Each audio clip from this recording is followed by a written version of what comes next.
The aircraft is all buttoned up, secure, and stairs are pulled away from the aircraft so that nobody can gain access to that. Yeah, so this one here is, just kind of been sitting for today and waiting to go out tonight. We'll be going out in a few hours. This is amazing. You got, like I said, I was telling Jay earlier, you guys have a phenomenal job. It's definitely challenging, but I'm sure you guys can appreciate that with what you do. So. Oh yeah. Well, that's one thing. When we started off with this, we noticed is it's something so undervalued. People don't appreciate it enough, and they don't get it. Yeah. Like they don't understand how much fun this whole aspect of it absolutely. is. Yes, it's not. You don't always have to do it. You don't always do it toward. There's a lot of stressful moments. Yeah. But it's very rewarding. Yeah. And it's just, in my mind, it's just as essential as a police officer, as a paramedic. It's not life-saving, but it does bring essential goods to a lot of people. The COVID situation. I mean, air freight has become more important than it's ever been. Absolutely. People want things delivered to their homes. A lot of more online shopping, stuff like that. A lot more heavily reliance on the mail system and then the courier system, like the Purolators. Yeah. It has become essential. So, introduce you to Jennifer. Hi, Jennifer. Oh, I just said there was going to be a camera. There's a camera. Hi, Jennifer. They blindsided me. Hello. Nice to meet you. You as well. So, Castile, I don't know why I put it on it. Castle.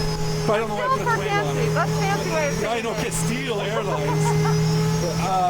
What do you guys? I never even heard of them. So, Castle first of all, Airlines. introduce yourself, if you don't mind.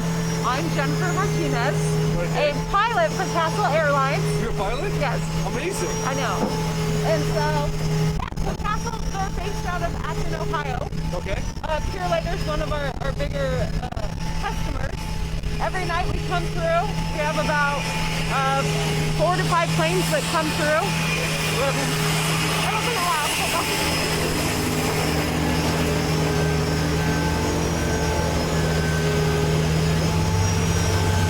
So do you fly by yourself? We do, yeah, it's single pilot. They come in, and we come in every night, Monday through Friday, bringing cargo from different cities from the U.S. and come in, and then they, as you can see, are unloading it. It's an American company, not a Canadian company, correct? Correct. Yeah, Castle's American. And so, we just fly for Purolator. So how long have you been doing this? Over a year. Really? Yes. How much do you love it? I really love it. Yeah? I'm still here, right? I got a friend. After your guys' winters up here in Canada. Yeah. I got a friend I'm going to be sending this photo to later because he wants to be a pilot. And I've been bugging him for a long time. Yeah. I'm like, you should just do it. He goes, I don't know. And during COVID, he obviously lost his job. Right. I'm like, just take your money, get your pilot's license, and do this. Yeah. So I'm gonna tell him about your story, and he's gonna be all crazy. Yeah. No, he definitely should. Anyway, sorry. We're good now. Okay. So tell us. So how long is the flight? Like, how long did you fly for? Well, I came up from Akron, Ohio, so my flight was only an hour. That's not that bad. No, you just cross over the Erie Lake and it's direct, so it's really nice. We have one that comes from Sioux Falls. Yes. And so that one's a bit longer. They stop though in, Chicago and then come along, and we used to come direct, and that was about a 4.5 hour flight.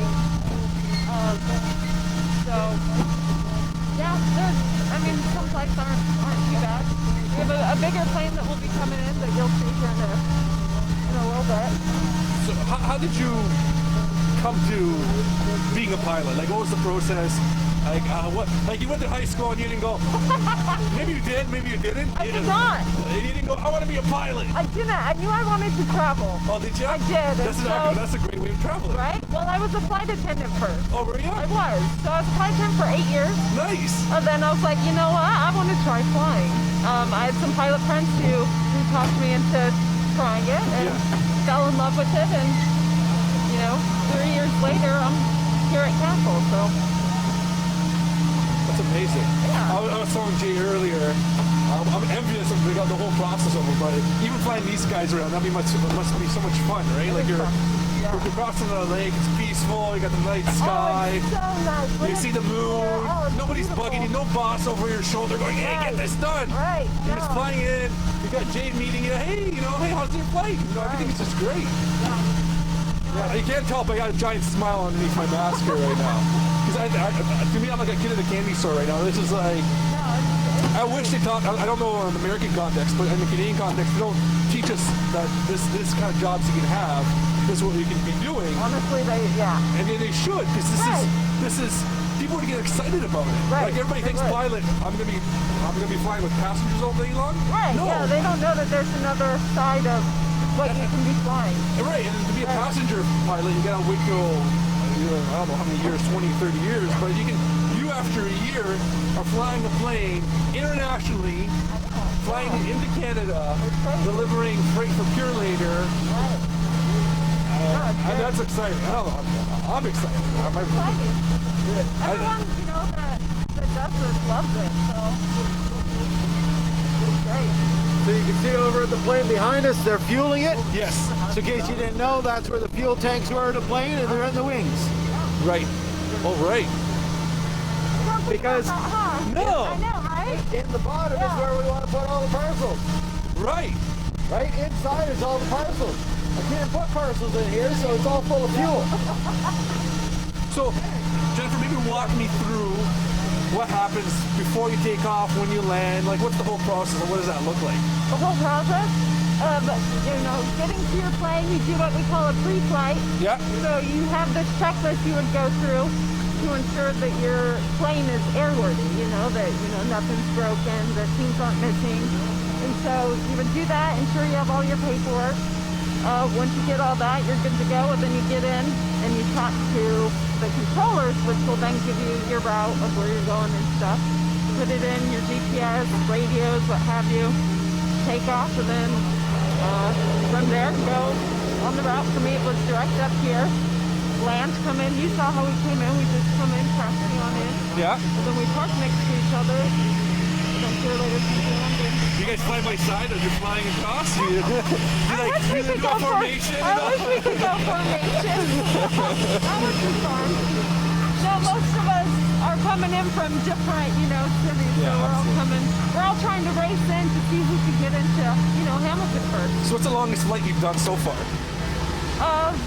Probably close to 5 hours in this plane. Really? Yeah. You can do 5 hours in that plane? How far are you getting in 5 hours?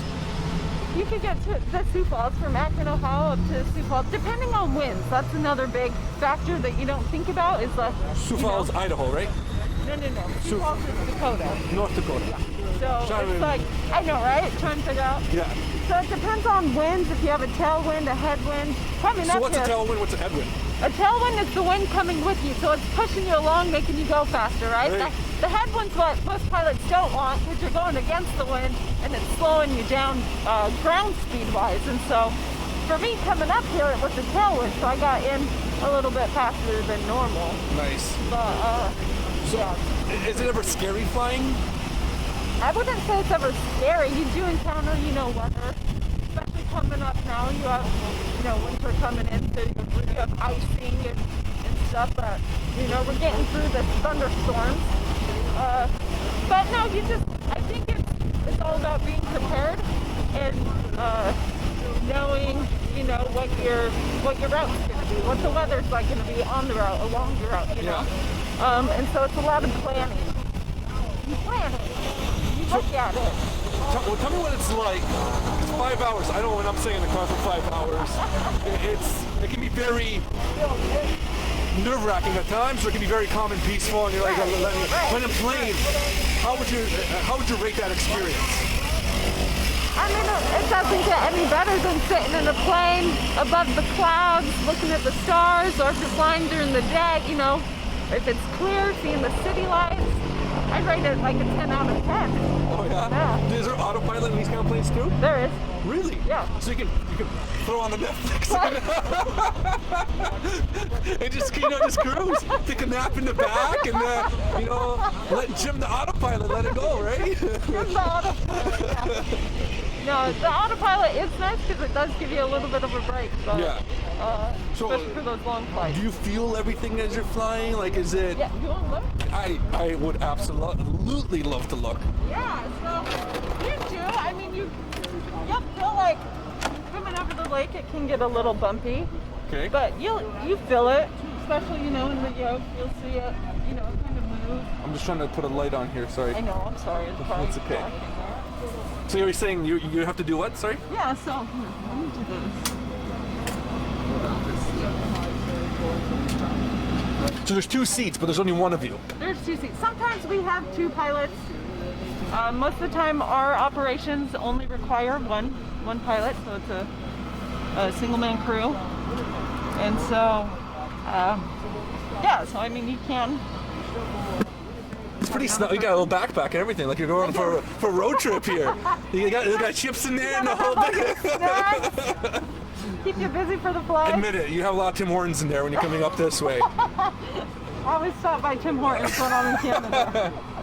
No, yeah, you got to be prepared, I've learned as a flight attendant, you never know if you're going to end up overnighting somewhere. Yep. Just because. So, so as you can see, those are just all of our instruments that we're looking at while we're flying. You don't realize how much stuff is actually going on. Yeah, it's kind of crazy. There's a lot that's going on. In the centers where like the GPS is up there. So how I've heard of the term, I don't know it myself. How is it easy to be lost in the horizon where you think you're Oh, it can easily. Really? Yeah. Oh, yeah. You seem very surprised. No, You're like, it's like, oh my God! It's kind of crazy because you'll be going along, and if you're in clouds, for one, if you're not, trusting your instruments, you can easily get disoriented. Really? Oh yeah, in clouds because you're just surrounded by gray. There's nothing, and so if you're not looking at your instruments, you can get disoriented. But even and at nighttime must be even worse. Nighttime you can, It's a lot easier now that I've flown night for the past, year. This is all we've done is flown at night. Yeah. But yeah, you hear people get in the city lights mixed up with the stars or vice versa, just. We never thought about that. Or the horizon, people think, but it's like, you'll see like silhouettes of clouds that kind of look like they're horizon, but it's not. It's clouds, and so there's just different factors that go into it. Optical illusions, it's kind of. So you must have a different appreciation for the people who used to float the planes back in like the 1950s where they didn't have GPS. They didn't have any of this. This was, you had to do the calculation. Guy was sitting next to you like, hey man, with the you're... map, doing all the dead reckoning pilot. Yep. That's crazy. It is. I'm grateful for the technology we have these days, Yeah, because you can do and how long did it take you to get your pilot's license, if you don't mind me asking? You get ratings, and so for a private pilot's license, it took me about 2 months. Oh, that's not bad. Yeah, no, it's not. But then, you keep getting different ratings, and then from there, you have to build your hours. Yep. And so I've been flying for about 3 hours. 3 hours? 3 years now. 3 hours. I just started. I just got out of school and I just jumped in. They gave me this beautiful machine, and come on up. This thing's called a Wapmadoodle, and this is a little level over the world, and here I go. Spinny dial? Yeah, the thing in the front, it just goes round and round. Yeah. No, for 3 years, and so it's like, over time you learn so much. I mean, I'm constantly learning new things, and how comfortable, it's always uneasy flying in weather and stuff, but you learn your plane, you learn what to do, how to manage, so it just takes time. I'm going to ask another question. Okay. So we did a segment before on our podcast. It was about women in trucking. Oh, So I'd love to hear your perspective about women pilots and women in your segment of the business. How do you find it? Do you find it? Was it hard to get into it from your? Because a lot of girls, like I have a daughter, Right. and if she wanted to be a pilot, I'd love her to pursue what she wants Right, to do. of course. And trucking is a harder industry for women to get into because of Right. the stigma of being in a truck, the learning, and all that kind of stuff. So, Right. is there something similar, or do you find it very easy for yourself to get into being a pilot? I think for everyone it may vary. Yeah. For me, it was a bit easier. I did have friends and stuff that were into it. All my coworkers, at the airline I worked for, were into it. So it's like it's a little bit easier. If you're going in kind of blind, it might be hard. Great. as a female, I mean, you know, there's less than 8% of us that are flying. Yeah, it's Really? crazy. Yes, but I do see more and more women, Which is awesome. which is so great. I'm like, yes, please. Well, that's what we talked about on the trucking side. Is people don't realize that 50% of the workforce is not really doing the trucking. There's a trucking shortage all across Canada and the United States, and we're not engaging women enough. Right. So there's a women's trucking federation here in Canada that really promotes women-only love it. training, Right. women-only, so they can feel comfortable and join fleets. Right. And we have more of that kind of aspect. Right. It's good that we're having more and more Right. of that in the industry, because it's not. It shouldn't be gender dominated at No, all. I don't There's no think reason. I don't see a reason that why Right. There's nothing you in know, here that makes it that specific on that, right? Right. And so, yeah, no, honestly, it's anybody who has the passion and wants to, I think. Should be able to do it, right? Right. 100%. I'm gonna take some selfish photos here. Oh, thanks. You want me to turn the lights back on? I'm sorry. No, you're good. I just didn't want to be the one to steal my battery. Then. No, I don't. I want you to be able to fly home. So, yeah, honestly, I think anyone can do it if they're willing and wanting to, you know? Absolutely. Of course, yeah. Here.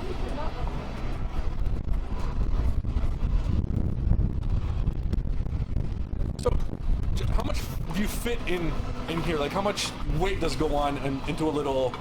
That all depends on how much fuel you take. Okay. You know, we could take just under about 3, depending on how much fuel. So you could take about 2,800 pounds. We do kilograms here. I'm kidding. Oh, you might have to. You might have to do the math on that. I'm just kidding. But it holds a lot.